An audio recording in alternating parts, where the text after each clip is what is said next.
is die wêreld se strafste uithou-wedren, maar is lankal nie meer 'n uithou-wedren nie, dis meer van 'n sprintreis. Of eerder, 'n string nalooprenne wat 2 weke lank duur tussen die wêreld se heel beste veldrenbestuurders en die wêreld se beste veldrenmotors.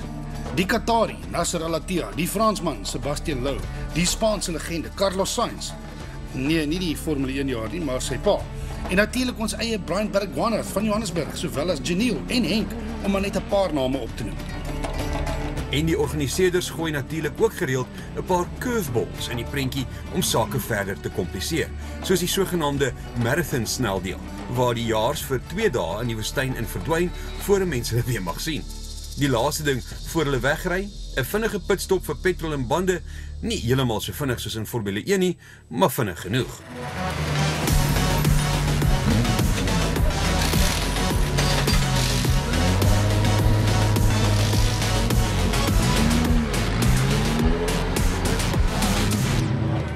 Toe die stof na die eerste paar dae of die eerste week selfs gaan lê, het die sake so gestaan. Janiel se drome van 'n 22ste agtereenvolgende suksesvolle Dakar het 'n groot knou gekry toe hy en sy jong spanmaat Saoud Variawa in 'n frats ongeluk mekaar om 'n blinde draai tromp opgeloop. Slegte nuus vir beide van hulle, maar aan die positiewe kant was Henk en Brett besig om naam te maak. Of eerder, die twee het elke dag se plan en strategie perfek uitgevoer om sodoende die voortou te neem. Suid-Afrika se naam was weer 'n slag heel bo op die Dakar tellbord. Ons sal net nou verder vertel wat toe gebeur het. Maar een ding waaroor mense ons dikwels vra en waarom mense wonder is, wat van die tegnikuste, die tegniese span wat elke nag hard moet werk om hy karre reg te maak en oor te bou vir die volgende dag se trajecte. Wel, dis ook baie belangrik dat daai ouens 'n goeie nagrus inkry, maar 'n raserige tent en 'n baie meer raserige bivouak is nie die plek om goeie rus te kry nie. Gelukkig het die ouens daarvoor hierdie jaar 'n plan gemaak. Although we work hard, we are tired. We sleep in tents. It's dusty, windy, cold. We got the sleeper truck now, so everybody is assigned a bunk that they can sleep on.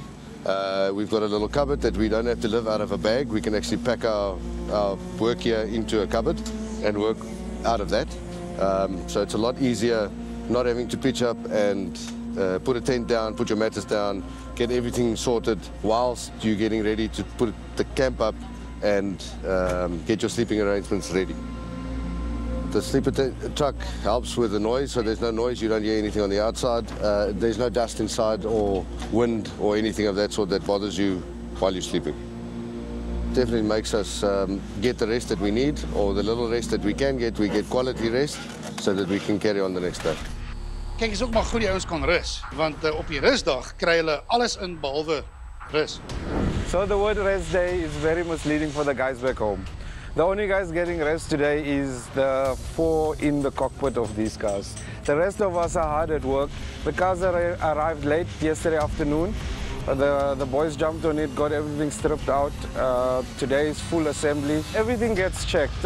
Every bolt, every nut gets replaced on the suspensions. It's brand new prop shafts, diffs, gearboxes, rear diffs, wishbones, top wishbones, bottom wishbones, dampers get rebuilt. The tuning gets checked, everything gets checked again, filters, you name it. It's a full bolt and nut check, oil check.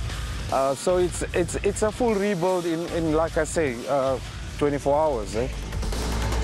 It's important that this gets done because the next 7 days is, if you put it in perspective, it's the same as the whole South African Championship in 1 week. Die wêreld se strafste wedren was by die halfpadmerk verby. Soos op 'n Saterdag by 'n golftoernooi, was dit tyd om jou agteruit en rad te kry en te jaag vir 'n goeie uitslag. En dit is presies wat Henk en Brett gedoen het. Die twee het inteendeel daarin geslaag om hul voorsprong te vergroot, wat 'n bo-menslike poging was, want die man op hul spoor was niemand anders nie as Yazid Al-Raji. Nie net 'n plaaslike Saudi-Arabier wat sy eie land baie goed ken nie, maar ook een van die ganse land se heel grootste celebrities en sakemanne. En boonop kan die man nog gespeek swaai ook. So die druk op die 2 Suid-Afrikaners in die Hilux was geweldig. En met slegs 'n paar dae om te gaan, het dit gelyk of Henk hulle dalk steeds die knoop sou kon deurraak. Maar toe raak dinge heel ingewikkeld.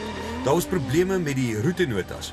Sekere ouens het verdwaal, Henk het nie, en toe besluit die organiseerders om die reëls aan te pas. Ingewikkeld, maar laat Henk dit liewer self verduidelik. And now I'm not sure what's happening, but the times are looking a bit funny.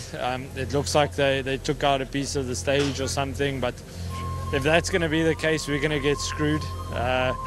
So we did a good job in finding the waypoint first, and it looks like they basically applying a penalty to the people that managed to find the waypoint, because then after that we had to open. So it will be really unfair, but let's see, maybe they'll fix it.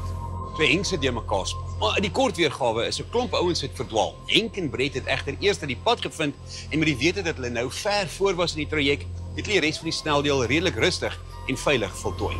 Maar toe gaan staan die organiseerders en kanselleer net daai middelste gedeelte van die sneldeel waarin almal verdwaal het. Maar toe word Henk en Brett nog verder gepenaliseer omdat hulle die tweede helfte van die sneldeel natuurlik rustig gery het want hulle was voor.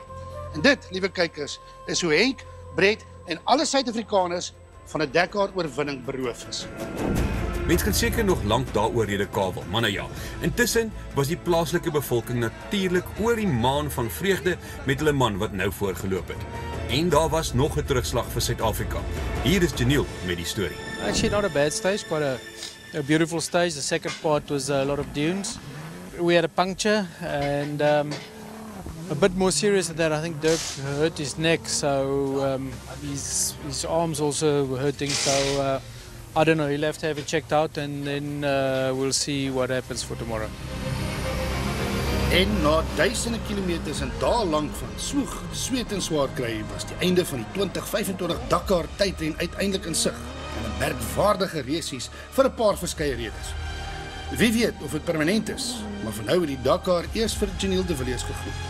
Die man was vir die eerste keer in 22 jaar geforseer om die handdoek in te gooi.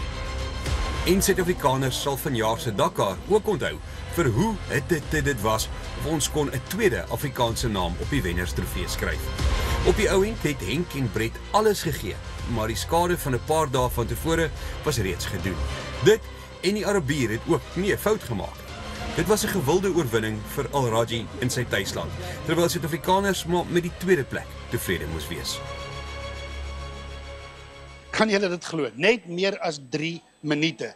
Die verskil tussen eerste en tweede plek na meer as 6000 km se gejaag deur die woestyn. En dit was maar die tweede kleinste gaping in die ren se geskiedenis. Maar nietemin, iets waarop alle Suid-Afrikaners baie trots kan wees. Wie weet, dalk kry Henk tog die geleentheid om in die toekoms daai tweede plek in die eerste plek te verander. Dankie vir hierdie week se saamkyk.